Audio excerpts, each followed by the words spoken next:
Vamos continuar o nosso livro 3, capítulo 53. Vamos falar algo muito interessante nesse dia. A graça de Deus não prospera nos que apreciam as coisas terrenas. A pergunta que eu lhe faço: você quer a graça de Deus? Você quer ser alguém agraciado? Você vai entender que a graça de Deus, ela não pode prosperar enquanto eu ainda estou apreciando, apegado às coisas desta terra. Jesus Cristo diz assim: filho, minha graça é um dom precioso, que não se mistura com coisas estranhas, nem com consolações terrenas. A primeira coisa que você precisa entender é que a graça de Deus é dom, não é mérito. Não é mérito, é dom. A própria palavra diz, é graça. Não vem porque você merece. Não é mérito seu.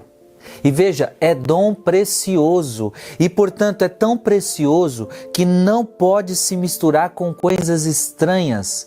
A graça de Deus, ela é tão preciosa. A graça de Deus, ela é tão alta que ela não pode se misturar com as coisas desta terra. Não se misturam. Não pode. E quando falamos coisas da terra, estamos falando de coisas mundanas, né? Coisas mundanas.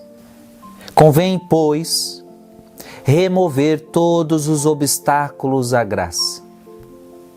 Isso é muito importante. Para que a graça de Deus atue na sua vida, é preciso tirar os obstáculos.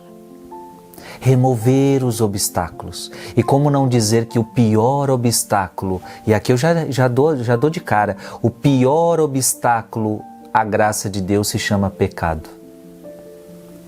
Por que a gente fala para você abandonar o pecado? Porque tanto se fala sobre isso, abandonar pecado, abandonar pecado, abandonar pecado. Porque o pecado, ele é um obstáculo à graça. Exatamente isso. Quando você vive uma vida de pecado, e aí quanto maiores os seus pecados, quanto em mais quantidade os teus pecados, quanto mais pecados mortais você pratica, mais obstáculos você vai colocando à graça. Então é como se Deus quisesse te abençoar, mas os teus pecados são barreira. Os teus pecados são obstáculos. E veja, é Deus quem está colocando esses obstáculos? Não, é você. O maior obstáculo para a graça de Deus é o pecado. Tire o pecado e você vai ver o que a graça de Deus é capaz de fazer em você. Aliás, nós sabemos que é a própria graça que vai nos ajudar a tirar esse pecado do caminho. Porque tudo é graça. Então é a própria graça de Deus que vai remover os obstáculos. Mas quando você remover os obstáculos, quando você pedir perdão dos seus pecados, quando você abandonar as coisas terrenas, você vai ver o que a graça de Deus pode fazer na sua vida. E o que a graça de Deus quer fazer na sua vida é gerar em você um santo. É fazer com que você seja uma pessoa santa.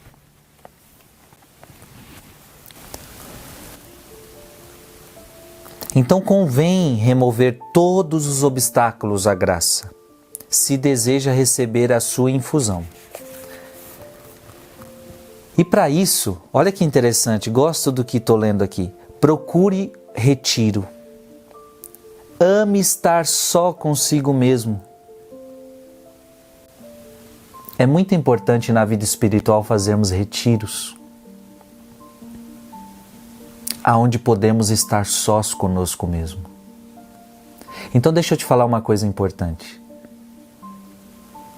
Você que quer crescer em Deus, o retiro tem uma suma importância. Claro, existem aqueles retiros que nós não conhecemos muito bem e que eu mesmo faço tantos, aonde você vai para um lugar e lá tem mais de 1000 pessoas, ou nem que não seja tantas pessoas, mas tem mais de 100, tem mais de 200 pessoas. E ali tem um pregador, e ali tem um ministério de música. Esses retiros são bons fazer? São bons. Você deve fazer? Você deve fazer. Mas agora, nós estamos aqui falando de um retiro onde você só fica você e Deus. Mas Frei, como é que eu faço isso? E hoje em dia, isso não é tão difícil de fazer. Hoje em dia você tem muitos mosteiros, você tem muitas casas religiosas, aonde você pode ficar lá, só você e Deus. Tem muitas. Então basta uma pesquisa, basta uma ligação e você vai descobrir casas religiosas que podem acolher você para passar um final de semana de retiro. Sábado e domingo de retiro. Chego sexta-noite, vou ficar até domingo. E vou ficar fazendo o quê? Você vai ficar só você e Deus. Fazendo adoração ao Santíssimo, participando da Santa Missa e o resto do tempo lendo um livro que Deus possa falar com você, mas só você e Deus, sem celular, sem nada, sem conversar com ninguém. Ora, isso é importante para a vida espiritual. E vamos dizer, Frei, eu não consegui achar um mosteiro. Às vezes você conhece um amigo que tem uma casa no sítio, uma casa afastada, ou mesmo você tem, mas só vai lá para quando é para festa, quando é para levar gente para fazer festa. Você pode ir para um lugar desse para rezar, para falar, agora eu vou nessa casa e vou ficar só eu e Deus. Vou fazer daquela casa um ambiente de oração e vou ficar 2 dias na presença dele, um dia que seja. Faça retiro, fique a sós com Deus. Isso ajuda muito para rever a vida, para tirar os obstáculos que ainda tem na sua vida. Você pode ter certeza que se você se comprometer a fazer isto, Deus vai falar com você tudo que você precisa mudar. A graça de Deus vai operar na sua vida. É importante retiro espiritual, é importante. Eu mesmo faço muitos durante o ano, vale a pena. E o que eu mais gosto de fazer é aquele meu pessoal, aonde eu fico 5, às vezes até 10 dias em silêncio. Só eu e Deus. É maravilhoso, minha gente. Essa experiência é maravilhosa. Então procure o retiro. Ame estar só consigo mesmo. Deixe de lado as conversas mundanas. Reze devotamente a Deus para que Ele lhe conceda o arrependimento da alma e a pureza de consciência. Então, se você quer tirar os obstáculos, abandone as coisas mundanas. O retiro vai te ajudar, vai sempre te ajudar a ir progredindo nisso. Mas olha que interessante, abandone conversas mundanas. Abandone. Tenha comunado o mundo para você deve ser nada, porque se você quiser crescer na graça de Deus, repito, vamos lá para o nosso título, a graça de Deus não prospera nos que apreciam as coisas terrenas, então tenha comunado a todo mundo, prefira a todas as coisas exteriores a felicidade de ser sempre aplicado a Deus.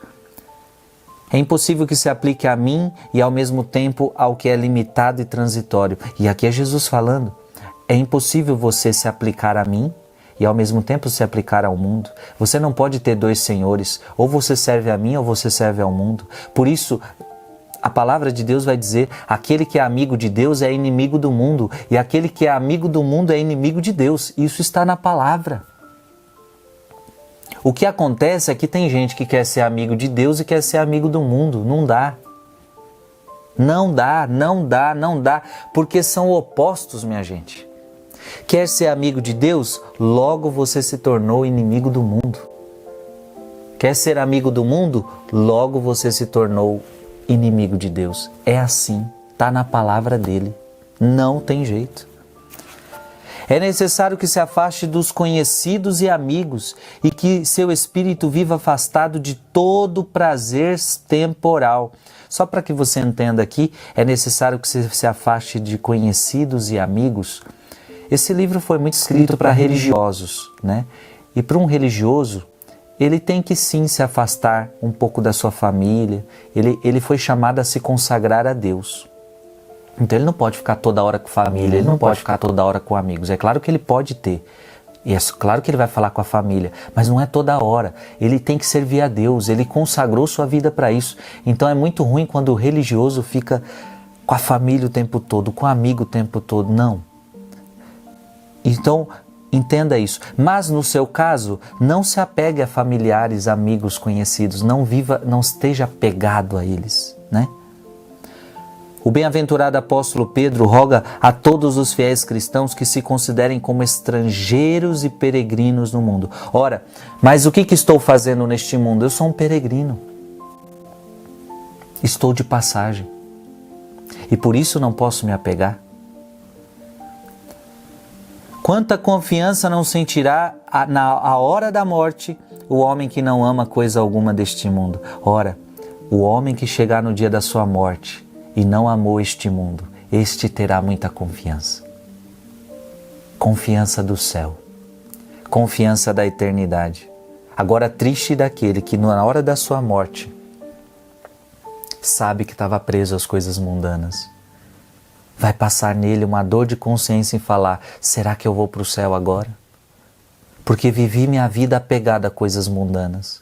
E é por isso que a palavra de Deus vai dizer: o que adianta ganhar o mundo inteiro e vir a perder a vida eterna?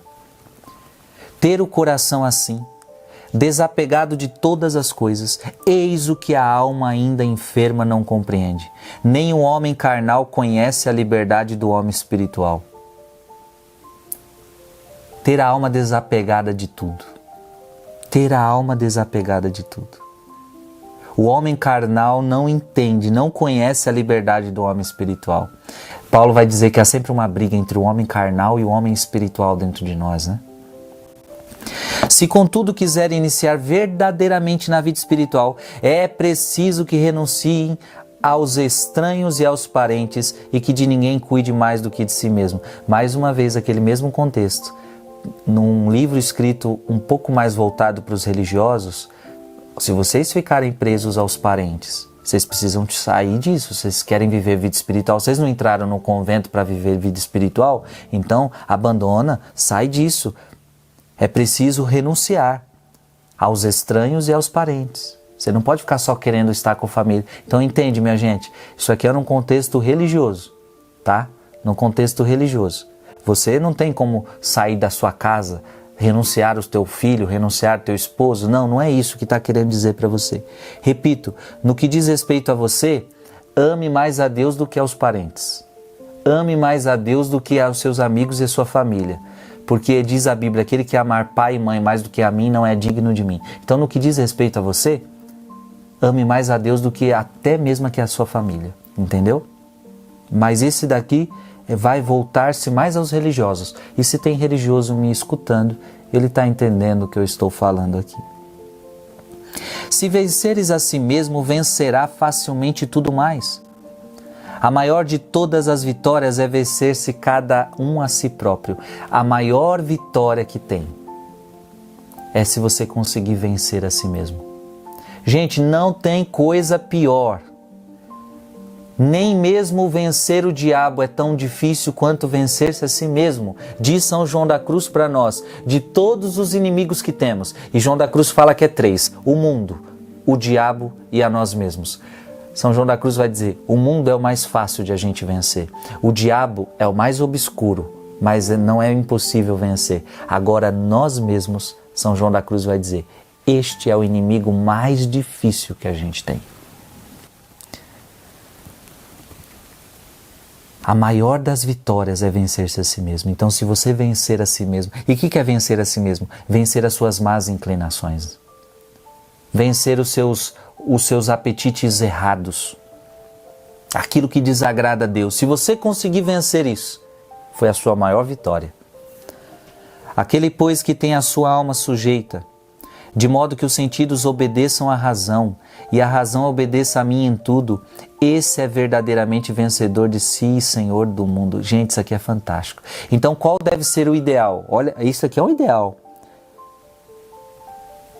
Aquele, pois, que tem a sua alma sujeita, de modo que os sentidos obedecem à razão. Então, ou seja, os teus desejos, os teus sentidos, O desejo de olhar, o desejo de tocar, o desejo do paladar, o desejo de ouvir, todos os seus sentidos, que muitos deles se inclinam para a coisa errada. Essa é a verdade. Os nossos sentidos gostam do prazer, eles gostam do que é pecado, né? Mas eles precisam obedecer à razão. A razão que diz o que é certo e o que é errado. Ora, é certo olhar para isso? Então pode olhar. É errado olhar para isso? Então tire os olhos. É certo ouvir isto que você está ouvindo? É certo. Então pode continuar ouvindo. É errado escutar o que você está escutando? É errado. Então pare de escutar. Então os seus sentidos, eles obedecem à razão. E a razão, ela obedece a mim. Então é fantástico. Os teus sentidos obedecem à razão, mas a tua razão, ela é governada por Deus. Porque não adianta só os seus sentidos obedecer à razão, porque às vezes a tua razão está toda errada. Agora, quando a razão é governada por Deus, aí sim, então tá perfeito. Ó, os seus sentidos obedecem à razão, porque a sua razão é governada por Deus. Excelente. Desta forma você é vencedor de si mesmo e senhor do mundo. Se você deseja alcançar esta alta perfeição, é necessário que comece a pôr com firmeza o machado à raiz da árvore, para arrancar e destruir até os restos mais ocultos do amor desordenado de si mesmo e pelos bens particulares e sensíveis. Se você quiser alcançar tudo isso que a gente está falando aqui, é preciso você ir na raiz dos seus problemas. Ou seja, se você ficar nesse negócio de aos poucos eu vou tirando, aos poucos, cuidado. Na vida espiritual você tem que ir na raiz. Você quer eliminar um pecado? É de vez, não é aos poucos não. Você não pode falar assim, eu vou parar de mentir aos poucos. Eu vou parar de beber aos poucos. Eu vou parar de fofocar aos poucos. Não, você tem que ir na raiz. Se você não conseguir, é outra coisa. Mas você tem que tentar de vez. Não, a partir de hoje eu não falo mais fofoca. A partir de hoje eu não falo mais mentira. A partir de hoje eu não coloco mais álcool na minha boca, porque eu sei que eu não me aguento. Você entende? Então, é pela raiz. Deste amor desordenado que o homem nutre de si mesmo, nascem quase todos os vícios que ele deve vencer e desarraigar. Logo que ele tiver vencido e subjugado este mal, gozará de contínua paz e grande sossego. Porém, como há poucos que se esforçam para se mortificarem e se libertarem inteiramente de suas próprias convicções, quase todos acabam por ficar presos aos seus afetos carnais e não podem elevar-se acima dos seus sentidos. Então, se você quiser se mortificar, você vai se elevar. Se você não quiser se mortificar, você vai ficar preso aos teus desejos carnais. Isto é péssimo, minha gente. Isto é péssimo. É você quem decide. Se você quer ser um homem carnal ou se você quer ser um homem espiritual. Quer ser um homem espiritual? Vai ter que se mortificar. Vai ter que abandonar as coisas do mundo. Vai ter que colaborar com a graça. Vai ter que tirar os obstáculos. Aquele, porém, que deseja seguir-me livremente, deve mortificar todas as suas inclinações desordenadas. Então é para mortificar todas as inclinações desordenadas. Não estamos falando para você mortificar o que não é desordenado, aquilo que é desordenado. E nós temos muitas tendências desordenadas, temos muitas. E não dedicar amor apaixonado a criatura alguma. Ou seja, eu não posso me apegar a nada deste mundo. Lembrando que criaturas são pessoas, são coisas, são objetos, são tudo que está neste mundo é criatura. Então eu não posso dedicar amor apaixonado a criatura alguma. Gente, que capítulo riquíssimo, que obra de arte. Que vida espiritual intensa. Só este capítulo já é uma obra espiritual. Que nós possamos viver, que nós desejemos viver esta espiritualidade. Colaborar com a graça para vivermos a vida espiritual. E por isso, lute para viver o que nós meditamos aqui hoje. Que Deus te abençoe, em nome do Pai, e do Filho, e do Espírito Santo. Amém.